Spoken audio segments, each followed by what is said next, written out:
Hello, my name is Fred Zerm. Welcome to the Authors Hour. I represent the Friends of the Chautauqua Writers Center. We're a volunteer organization with the aim, the mission of supporting and supplementing the work of the institution's Writers Center. We sponsor a number of events aimed at encouraging writers and writing at Chautauqua, and we hope even beyond. Our weekly activities include open mic on Sundays at 5 and this Authors Hour series at 12:15 on Thursdays. Two of our annual events are at least partially passed. Nothing is totally passed, and William Faulkner would be proud. Nothing is totally passed in these days of the internet. Favorite Poem Project took place a couple weeks ago with Chautauquans reading, of all things, their favorite poems. That's on YouTube now. So if you missed it, you can catch it now. The deadline for the writing contest passed on July 25th, but the award ceremony will be on Zoom on Sunday, August 8th at 2:30. Zoom links I'll post in the chat, but I will mention it now because it's not a real complicated Zoom link to find out about all these events and links to YouTube videos and such. It's www.chq.org/FCW. But I'll put that in chat in a moment as well. When we get to halftime, I'll have further announcements, which I'm sure you're all waiting for. But let's get to the business at hand, and the reason you're here is to listen to the authors, not to me. We're doing sort of International Authors Hour today because straight from Berlin is our man in Berlin. No, Berlin. Yes. Okay. Berlin. George Bilgere, a poet who has taught at Chautauqua and will be teaching again next week. His 7th collection of poetry is Blood Pages, came out in 2018. He has received the Midland Authors Prize, the May Swenson Poetry Award, a Pushcart Prize, a Witter Bynner Fellowship through the Library of Congress, a Fulbright Fellowship, and an NEA grant. His poems have appeared in Poetry, Kenyon Review, Best American Poetry, Plowshares, and elsewhere. He has given readings at the Library of Congress, the 92nd Street Y in New York, the Folger Shakespeare Library in Washington, D.C. I can vouch for that because I caught him there. And NPR listeners know him from his appearances on Garrison Keillor's A Prairie Home Companion. Bilgere teaches at John Carroll University in Cleveland, Ohio, where he lives with his wife, who comes from my hometown, Hudson, Ohio, and 5 little boys. George Bilgere. Wow. Thank you, Fred, and thanks to everyone for tuning in tonight on Zoom for this reading. And yeah, Fred is right. I'm coming to you from Berlin, Germany, where I'm spending the summer working on a book. And as I was saying to Fred, I have a huge research grant to look into the nature of beer gardens. So I'm spending a lot of time in beer gardens. And you have the opportunity to see an actual German stove hood behind me. That's something that seldom happens probably in your daily life. Having a great time in Berlin. And I'm so happy to be here to be a part of this reading with Julia. It's an honor and a thrill to read with her and to be part of any program involving Chautauqua. I'd like to start by reciting from memory. This is a poem I have memorized. You'll be astounded. I want to recite a poem that I often think about when we're having breakfast. It's a poem by a mentor when I was a grad student at Washington University in St. Louis, Howard Nemerov. And I'm going to recite this poem for you. I have to warn you, this poem might change the way you feel about breakfast forever. So here's the poem. It's called Bacon and Eggs by Howard Nemerov. The chicken contributes, but the pig gives his all.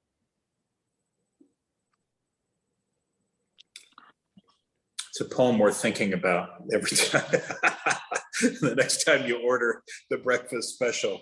All right, I'm going to read a few poems from my latest book, which is called Blood Pages. This wonderfully odd picture of a bird on the cover. And the first poem I'm going to read tonight, I'm quite elderly, but I have a couple of pretty young kids. I'm like the world's oldest first-time newish dad. And any of you watching who have had kids, you know that, I mean, this is for the dads, because the moms don't exactly get to see this event in the same way that men do. If you are fortunate enough to be in the birthing room when your wife gives birth, you know that that experience of watching your child actually get born and come into the world it's probably the most remarkable experience you will have in your life, witnessing that miraculous event. That is, it's probably the most miraculous thing to you, but it's not necessarily that remarkable to everyone in that room. And that's what this poem is about. The poem is called Push. I'm trying to look as if I'm suffering. I have this anguished expression on my face, but it's wasted since I'm wearing a surgical mask. And anyway, the focus here is really on my wife. And the doctor is right there between her legs, and he's shouting, push! And my wife is doing this astounding thing. She's pushing yet another human being into the world, a world that so far seems to be pushing back. And the baby's heartbeat is down to 90. So the doc says, well, I think maybe one more try, then we do the cesarean. So things in the room are really a bit tense. It's definitely a moment that demands a lot of attention. And my wife is gathering whatever shreds of strength remain in the shaking, exhausted sleeve of flesh her body has become, the blood and sweat and fluids everywhere. And this is it. When I hear the attending nurse standing just behind me saying to this guy in scrubs standing next to her, I think he's the anesthesiologist's assistant, well, just because Karen says she has a boyfriend doesn't necessarily mean she won't go out with you. And the guy says, his voice rising because my wife really is screaming quite loudly at this point, yeah, okay, I guess I should give it a try. I mean, what's the worst that can happen other than getting shot down and looking like a total fool? And the nurse says, as the doctor is shouting, push! Yeah, but hasn't it been kind of a long dry spell for you? Aren't you getting a little desperate here? And the guy laughs, and my wife screams again, and the doctor says, yes! And into the world comes the bloody head, followed by the naked, lovely, bloody little boy, insanely ill-prepared for any of this. And I guess the guy actually is going to ask Karen out, and I say, go for it.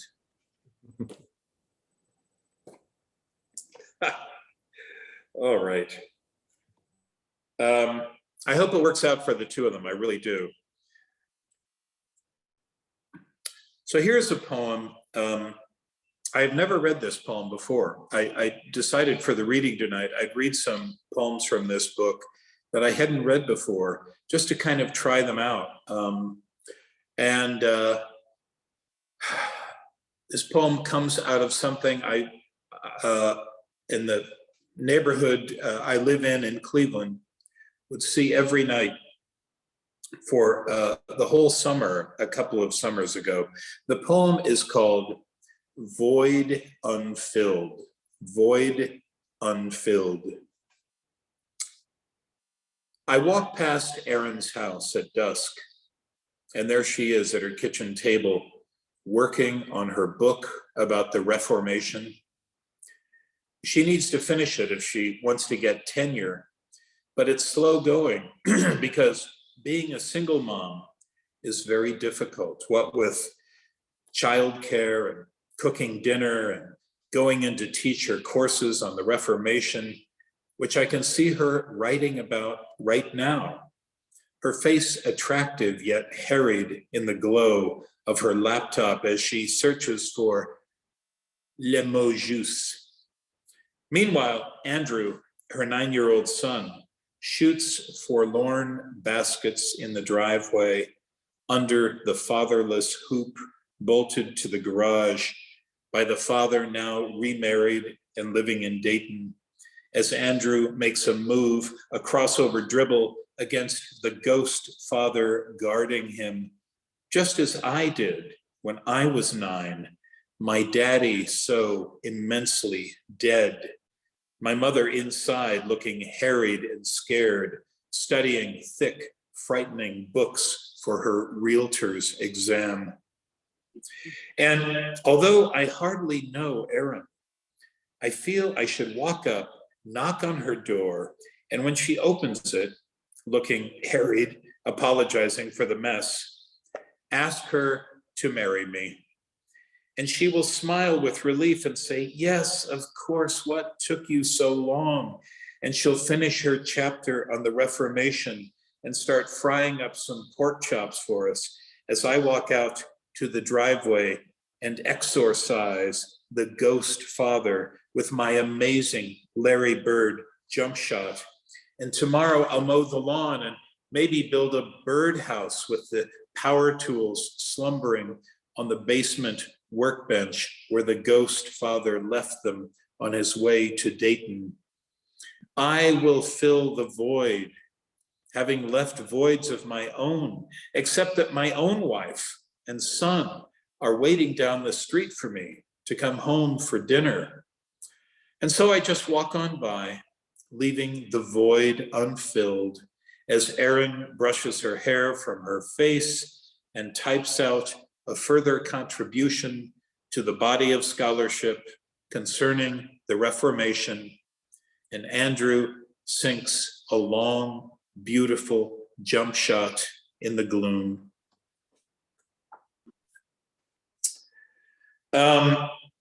So, I've reached a certain age,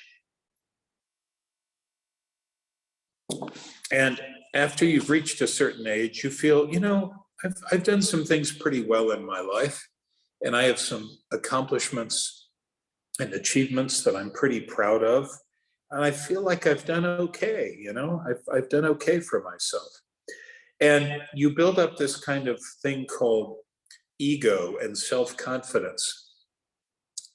And then something can happen, and it can be a very small thing, and it can show you how fragile and delicate this ego and this self-confidence and sense of self can be. And this poem is about one of those moments where the whole fragile shell of self starts quaking and shivering. The poem is set at my local swimming pool in Cleveland. Those Clevelanders in the audience might know wonderful old Cumberland Public Swimming Pool. And the poem is called Horseplay. I am floating in the public pool, an older guy who has achieved much, including a mortgage, 2 children, and health insurance, including dental. I have a Premier Rewards Gold card from American Express, and my car is large. I have traveled to Finland. In addition, I once met Toni Morrison at a book signing and made some remarks that she found extremely interesting. And last month, I was the subject of a local news story called Recyclers, Neighbors Who Care. In short, I am not someone you would take lightly. But when I begin to playfully splash my wife, the teenage lifeguard raises her megaphone and calls down from her throne, "No horseplay in the pool." And suddenly I am 12 again, a pale worm at the feet of a blonde and suntanned goddess. And I just wish my mom would come pick me up. It's sad, really. Those lifeguards were as goddesses when I was 12, and they're still as goddesses to me. I'm still afraid of them. Okay. Here's a poem from my son, Michael, about something that happened to him a few years ago. Also, I thought, well, let's stay with this theme of the swimming pool. About an accident he had that left a scar on his head. And I mention in this poem a Greek sculptor named Phidias.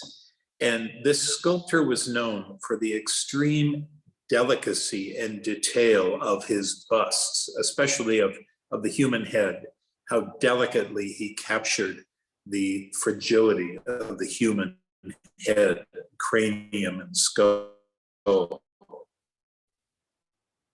poem is called The Scar.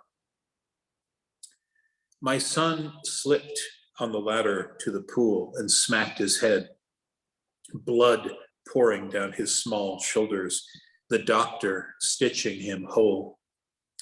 3 years later, after a haircut, the scar still rises, a quarter moon, a woman will ask about as they lie there one night, her fingers in his hair, her voice in his ear, the secret delight of him, a bit like burnt toast in her nostrils as she takes his strangeness into her.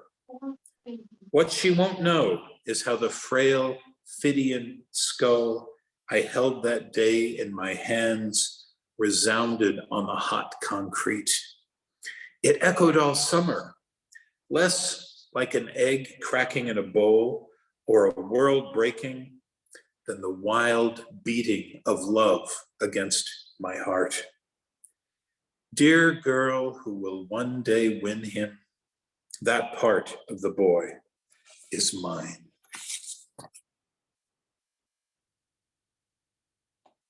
And I'm going to read one final poem for you tonight.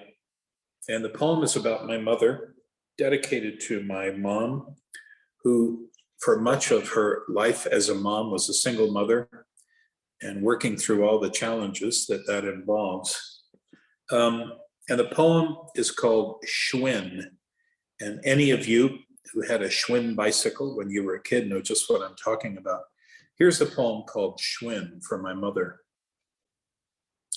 One day, my mother astonished me by getting astride my bike, my heavy old balloon-tired Schwinn I used for my afternoon paper route, and pedaling away on it down the street, skirt flying, hair blown back, a girl again in the wind and speed that had nothing to do with pulling double shifts at the hospital or cooking meatloaf or sewing up my blue jeans. The old bike carrying her away from my father, dead of booze, and her own nightly bottle of red wine in front of the news. She flew down the road so far I could barely see her, then slowly pedaled back to me and stepped off the bike. My mom again. Thank you so much for putting up with me tonight. Farewell from Berlin. Carry on. Right. Thank you so much, George. Wonderful poems, wonderful mixture as always with some humor, with underlying seriousness. I doubly identify with that last poem because I delivered the Akron Beacon Journal on my red and white schwinn. So great, thank you. I know you chose that just for me. Before we get to Julie Phillips Brown, a few more literary announcements. At 3:30 on Sunday on the virtual porch at chq.org, I'll put that in the chat at a certain point as well. We have that noted French poet, Georges Bilgere, otherwise known as George Bilgere, along with prose writer Susanna Phelps. They'll be reading from their work, 3:30 Sunday. Later today at 3:30, the CLSC author of the week, I'm going to ask Julie Phillips Brown to unmute and say his name correctly. His name is Fredrik Bachman. Thank you. Yes, Fred Bachman will be discussing his book, Anxious People, at 3:30, okay? Tomorrow at 12:15, the prose writer of the week will be speaking on the virtual porch, Akil Kumarasamy. I can't remember the title of her talk, but her workshop has been on Our Strange and Surreal World. So I imagine the talk will be appropriate to our time and to her workshop. I do want to remind you of our sort of sister art theater, which overlaps with our literary arts. They're doing Commedia. I know they're doing it Saturday because that's when I'm going, but there are some other performances as well. And one other thing, the Janus Prize, a prize for sort of genre-busting literary arts, will be awarded tomorrow at 3:30 on the Assembly platform. I will put in chat, I'll put in actually they're fairly easy to remember. Porch.chq.org is the stuff on the porch, and assembly.chq.org is the stuff on Assembly. But let's turn our attention to Julie Phillips Brown. She's a poet, a critic, a painter, a book artist. She also sells jewelry and speaks Swedish. Her first book of poems, The Adjacent Possible, won the 2019 Hopper Poetry Prize and will be published by Green Writers Press this year. She is the recipient of a 2021 Philip Freund Prize in Creative Writing, the Mary Jean Arian Prize from the Friends of the Chautauqua Writers Center, and fellowships for her scholarly work from the Society for the Humanities at Cornell University and the Fox Center for Humanistic Inquiry at Emory. Recent poems have appeared in Borderlands, Crab Orchard Review, Nashville Review, Twickenham Notes, Vassar Review, and elsewhere. She is the founding editor of House Mountain Review, named for the peaks near her home in Lexington, Virginia, where she teaches creative writing, literature, and studio art. I welcome that Renaissance woman, Julie Phillips Brown. Take it away. Thanks, Fred. Thanks for that introduction. And thank you, George, for such a wonderful reading. Thank you for your workshop last year. It was outstanding. I think it's going to be again next week. I'm jealous of the participants who are going to experience the full George treatment. I'm going to read two sets of things today. The first, I'm going to read from the forthcoming book, The Adjacent Possible, which ironically was written here in Ithaca, where I am today.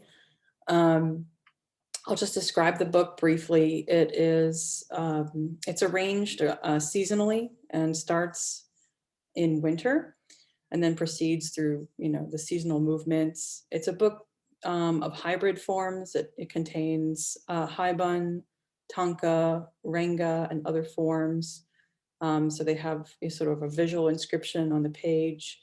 And the book deals primarily with problems of consciousness and connection across intersubjective difference and distance, which is another way of saying that it's a long love poem for a young man that I met about 200 feet north of where I'm sitting right now, maybe 12 years ago. So that's very strange to be reading from this book in this exact place. But and then the other sets of poems I'm going to read are more recent poems, Chautauqua poems, let's call them, that I've been writing in the last year or two. Okay, so this is from The Adjacent Possible, and I think I'll show this one on the page just so that you can see it real quickly. This is sort of what they look like, if folks can see. So it's an open field poem. And I'll stop share. This is from a section called Substrata.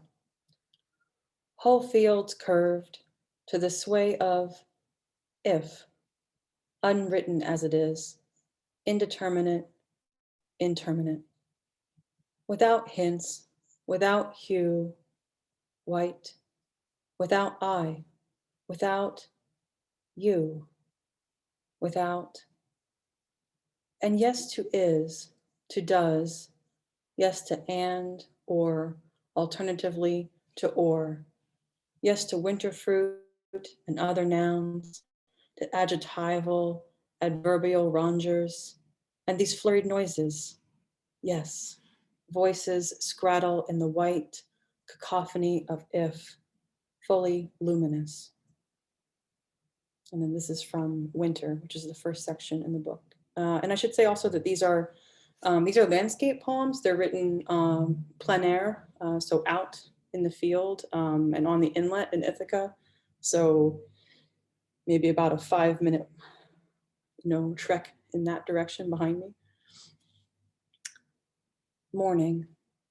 The field curves toward the river, edges fringed with winter sedge.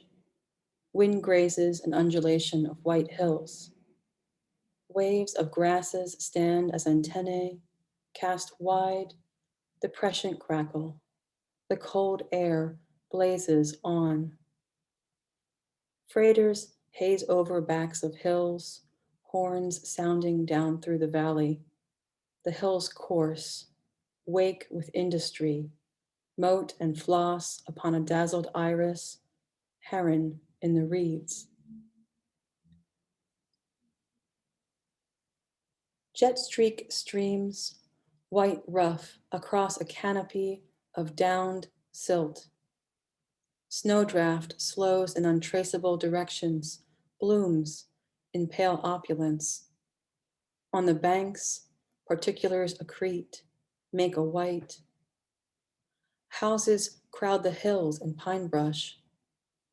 There is an exhaustion of stars and fire bright, leaves, gray cumuli, gray, swollen, solidly, only a blackbird, silhouette, darts through it, here, there, pricks an unsystematic filigree over the distance, an atmosphere vined, thick with weather, banks laden with the white of it. Clouds hold their encodings, their cyclonic ignitions, techne undertow. Some ones fold wings to their bodies, their fluttered keels first to surface. They duck, alternate as they swim through or range over intermittent ice flats. They feather, edges of white moving among other whites, a precise pantomime, camouflage of everywhere else. Squad of reedy faces, bright eyes, seethe from the mud beds. A white river of animate particulars flocks as the abstract, intent toward that empirical, real. And I should say, a lot of these poems are me watching ducks. I spent a lot of time watching ducks by myself on the river. Some ones roll over the water now. Their arms make a line of herringbone angles. Each oar pierces the water, sweeps flustered mallards to either side. One sits astride the stern, calls to each of the others how to move their limbs, their bodies, how breathe, how skim. This is how one moves a craft. Arms advance forward, backward, however, together. Twist topography, miscellany of rain. One other stands on the blotted riverbank. Light snow forms, hints at falling, sifts loosely among the stones and water edge. Across the sun glare, the side-swept surface spreading, one waves in passing. As the sun slides slant, it moves more slowly. Ones move more slowly. The river cuts deep into its bed. Oars given over, the keels bump at the dock. In the low-hung branch spread, leaves curl inward, make a deckled umberwood. Ochre and violet have the run of the hills. Cloud passes cloud opaquely. The whole of white drifts in gunmetal light. Darkling, it makes a black, a crinkled slick, thicked over, unmoving. No one is by the river. Lights twinkle from the window frames, houses all shut. One still looks out to see the movement that is not there, the quelled pitch that is. Each one lies asleep in its own life, dreams, a lark, keen incongruence. The willow branches at the river edge lean toward daybreak, buds cooled, coiled within fur sheaths. Tightly a furled pressure, corms, tubers bursting in earth, initiate a narration, siphon the atmospheric expanse ranging above. From no place, to ones, an emergence in the white, of the white, they cleave a blind parallel. And I'll stop there for this book and switch over, thank you, to some poems that are, as I said, more recent. This first one, I'll pick up a little bit where George left off. This poem is also for my son, for Aiden, and it's called Bop, Lunatia Heros. I think what you need to know about this poem, so the bop is a particular form. It identifies and introduces a problem, elaborates on the problem, and then in the final stanza, either resolves or fails to resolve and witnesses the failure of the resolution of that problem. And then in between the main stanzas is a borrowed refrain from somewhere else, which is what you'll hear repeating. Bop, Lunatia Heros. We begin with the umbilicus, the whorls between me and you, the curve of shell as the snail snakes around itself. Lunatia Heros, large as a child's palm. My foot found it first, tender arch cupped to cool dome, and I bent down, feeling for its edges until my fingers clutched, then wrenched, muscles, tendons, bones together. This heaven was nothing like I expected. It was at the bottom of the sea.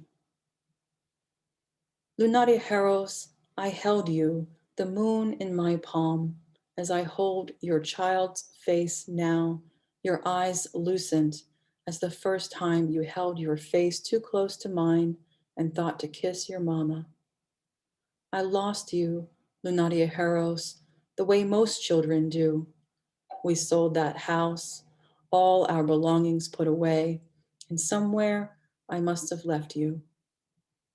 If I returned, then perhaps you would be there still, on the ledge in summer haze, where I saw you last.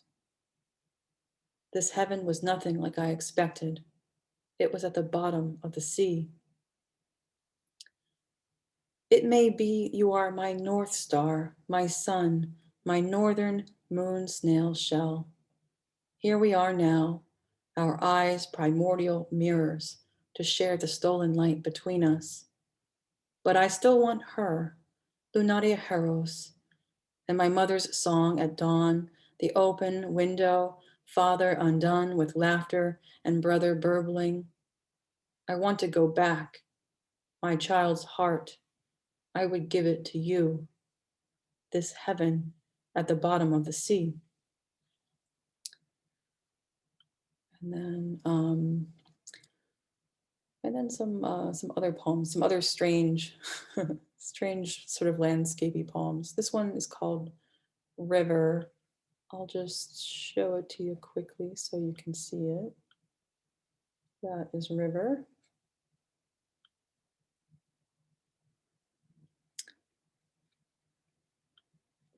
River. Downdraft, choir, pattern, rain on glass rock, shift skin. Unfold the book of questions. Cut what you will, cheek, bite, tongue, tuber, feldspar. Hear how it lay, body sunken, beheld, mouth, plum, onyx bright, eagle in tall pine, liver bedded in loam. Singular, still wend, wind, while. Is this the voice you heard? Onyx bright, coal dark. And then the next poem is called Mountain. I live in the Blue Ridge Mountains, sort of surrounded by them. And I started to think about what would the mountain tell us if it could speak? And this is what I thought the mountain might say. Mountain. Let me tell you about time. Let me tell you about distances, unchecked and unspooling here from there, spoiling the lore of us and we, of you. I want you to remember what every being living and dead has known, that before your body was your body, it rose like mine from the yielding earth, that it was the wind that named us, called us home, that you will live to forget yourself again in bare sweet dirt. Let me tell you about how time never was, how some distances never last. Yes, and how the sun runs through our bodies, your body, for it is yours, like 10,000 rivers, until we empty into every ocean, until the seas fill all the heavens with our palms of fallen stars. And then I've got a couple poems. Let me check how I'm doing for time.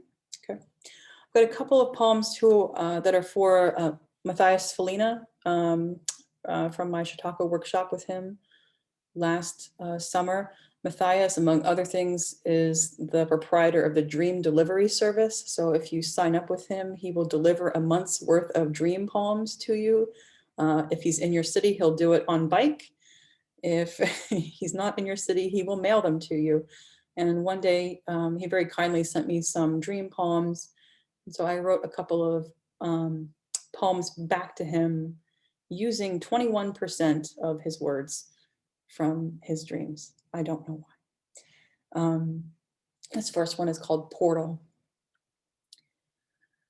No more feral than the trees at your back, you emerge and lift one limb to take your leave. The trees grow into the curve of road here. You make your way barefoot.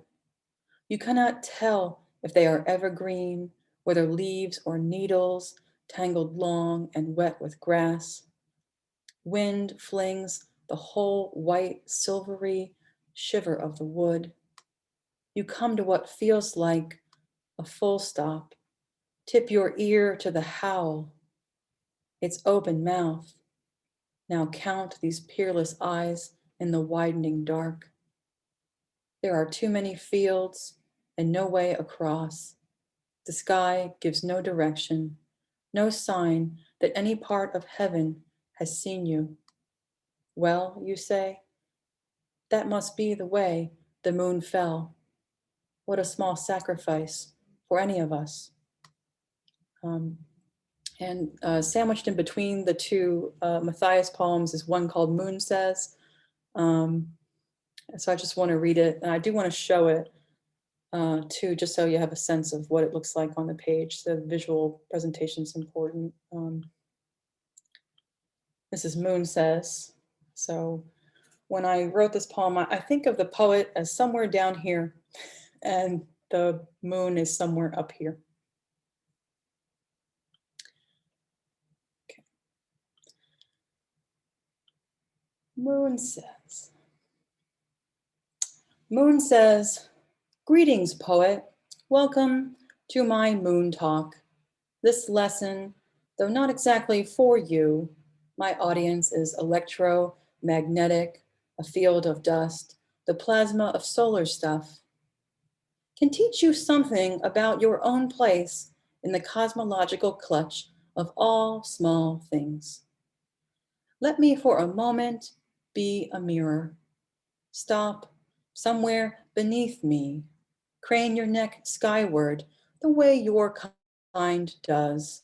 Star-eyed, moon-faced, tongue silvered with celestial milk ladled straight from the dipper. See how you are not alone, my pet lunatic, in all this mooning? What did you expect you would find? Note now my every pock, each palsied valley, how I go on, pale shine of cheek turned toward you, toward cut of rivers through walls of granite, red earth. Have you ever wondered what is the moon to the fern, to the burnt hillside breaking open? What manner of light, matter of loam, bestowed, blessed? Earthling, let your mouth fall open. You too may take this tincture of half-light, distilled and undazzled, the seal of sun's aftershine. I've just got two more. This next one is the other poem for Matthias called Peregrination. And then the last one's called General Theory. Peregrination. Yellow blossoms lose their grip, fly from the forsythia. Long windows in a deep green house let little light inside, tell still less of an inside. You circle edges, room to room. Outside, one jay emerges from the holly. The arms of black walnuts shake with bees. 10,000 birds take to air in waves. Far end of the field, rising hills. You've flown at this far remove. Shadow pass over open door. Hay like whirled silk in the field. This is no place worth naming, you say. Any urge toward bit tongue softening fled. And then the last poem is called General Theory. And what you need to know about this one, I suppose, is the existence of, gravitational waves were always predicted, but not directly observed for a long time. But the first time that they were detected on Earth was pretty much within minutes of my son entering the birth room. So and so I've always associated, his entrance into being and the discovery of sort of quantum realities with one another. So general theory, there's an epigraph. On September 14th, 2015, the LIGO scientific collaboration observed the first gravitational waves from two colliding black holes, confirming the final undetected prediction of Einstein's theory of general relativity.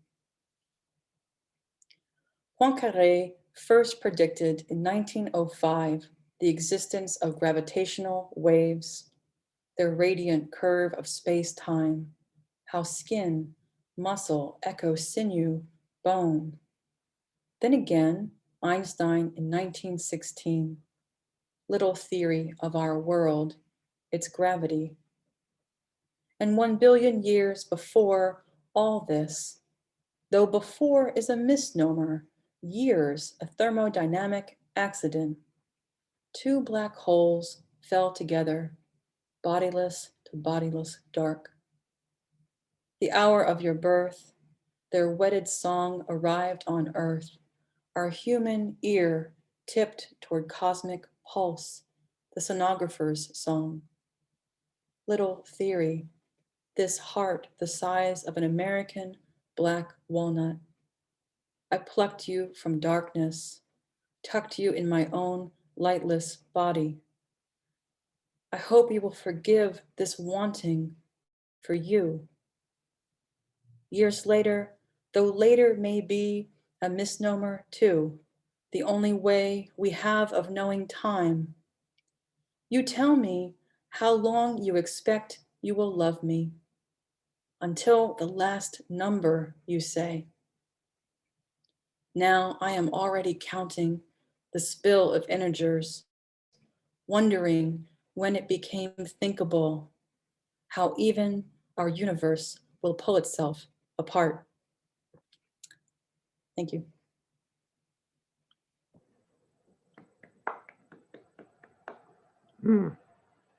Thank you so much, Julie.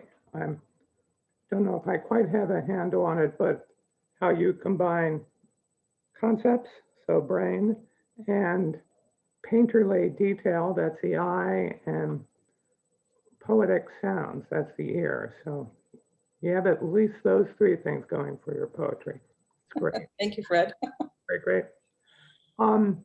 We have a little time here. If anyone has questions or comments, if you're feeling shy, you can put them in chat.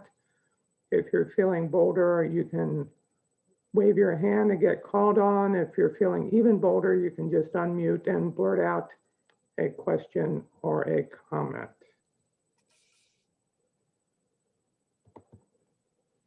I'm seeing.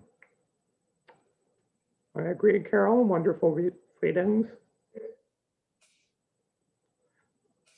I have a question for the audience, if not for the poets. Even though I see Carol unmuting, can I ask a question of the audience? With Julie's poem, she gave us a glimpse of them. Would you have liked to have seen them while she read them?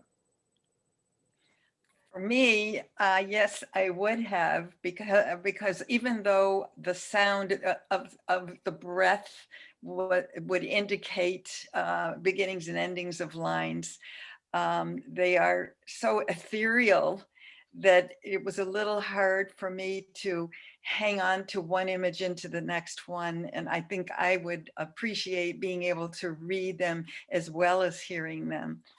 Okay, we'll just do the whole reading over again. Is that okay? No,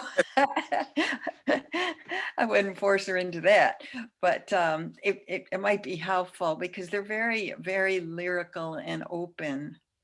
Mm-hmm. Mm-hmm.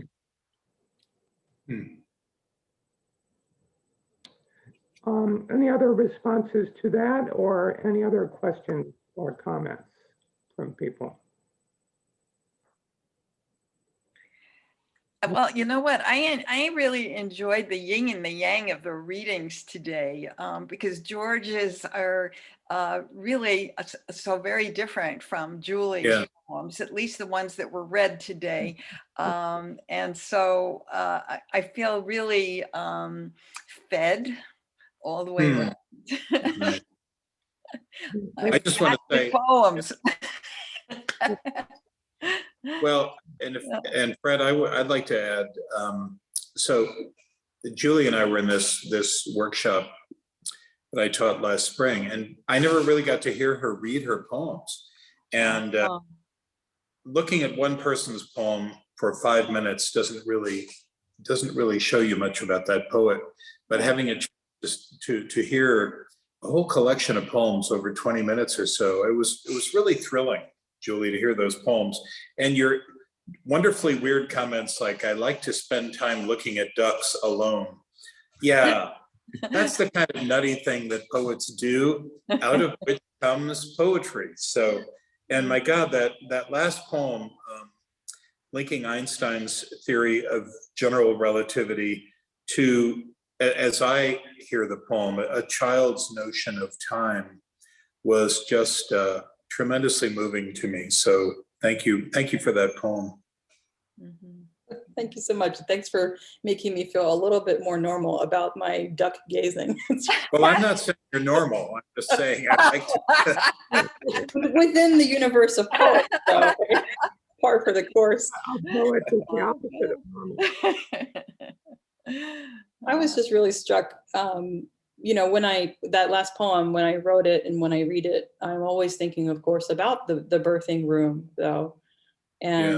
And so your poem, I felt deeply connected with that, and what you had to say about, you know, perhaps that moment is not as equally important to everybody else in that room, but it means an awful lot, right, to certain people who are there. To you. Other people are thinking, gee, in 5 minutes I can have lunch. Yeah. You know. So. Yeah, but for you, it's the universe breaking open, you know. That's right. Yeah, you're life changing. Yeah. So I so appreciate that poem, and I'm so glad you shared it with us. Thank you. Nice evening. Yeah.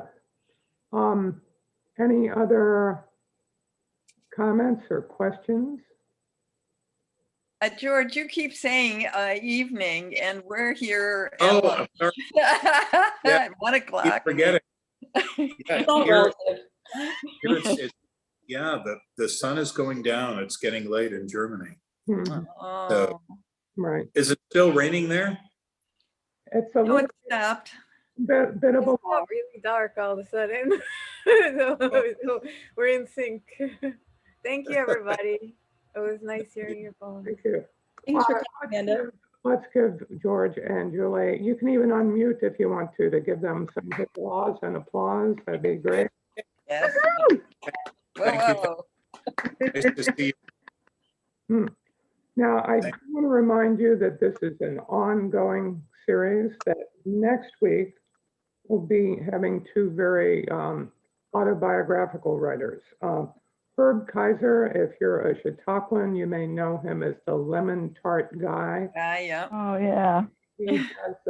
He's written about lots of things, about Broadway musicals and that, but he's working on a very personal memoir about his late wife called Sunshine, A Tale of Love, Greed, and Jeans.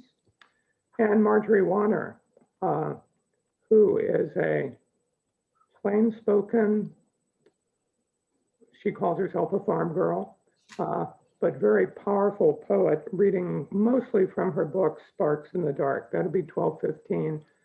Same link, I don't change it from week to week, same link as this week. So even if you don't know these authors, think about showing up, okay? I do want to thank you for coming today. I want to thank George and Julie again, a dynamite combination, as Carol mentioned, a well-balanced poetic diet. Thank you so much. Fred, is Shara McCollum not going to be reading then? No, she's otherwise occupied. Yeah, she was on the original list. Yes. Yes. I just want to put a pitch in for Marjorie because she is a most surprising poet. Oh, geez. Yeah, She just blows the top of your head off. right. That's the exact phrase. Old Emily Dickinson. Yeah, phrase. Yeah. So Mhm. please, if you can, join us. Direct your friends to the reading they just missed, which will be on YouTube. Anyway, thank you. Take care. And thank you, Fred. You're welcome. Thanks, Take care. Fred. Thanks, everyone in the audience. See you, Lisa. Thanks, everybody. Farewell from Berlin. Auf Wiedersehen. George, Bye-bye. Bye. Bye. take care.